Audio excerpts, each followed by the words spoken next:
This is a different competition, and I call this the great power competition for everything, everywhere, all at once.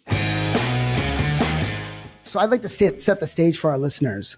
From your point of view, in terms of where America's role is as we start 2025, and then we can get into thinking about where we're heading in terms of how we develop strategy for this environment and how we should develop technology for national defense.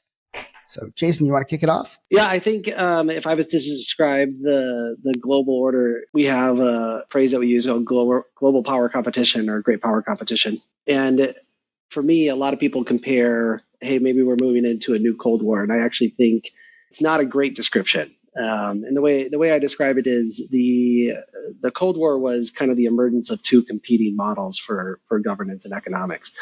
And both of those systems came out of World War II and then grew up in kind of these multipolar world where there wasn't a ton of interaction. There was clearly in the frontier interactions between the Soviets and the U.S.-led Western order, but really they grew up both. And then there was kind of the competition essentially was who's got the best order. And, they figured that out through the Cold War. And in the 1990s, the West kind of emerged as the victor of the Cold War. But this is a different competition. And I call this the great power competition for everything, everywhere, all at once. And the reason I call it that is there's some important differences. And the first is the nature of, or not the nature, but the kind of the character of this competition, which is it's not that there was two separate models growing at the same time. It's that the Chinese economy really grew in conjunction with the Western economy. And what we're looking at now is more of a messy divorce than feuding neighbors. And so as this competition plays out and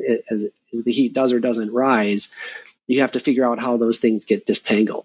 And in addition to, not only the entanglement of the economies that didn't exist in the Cold War, there's also the technological and connection here, today that is completely different than it was 40 years ago or 30 years ago.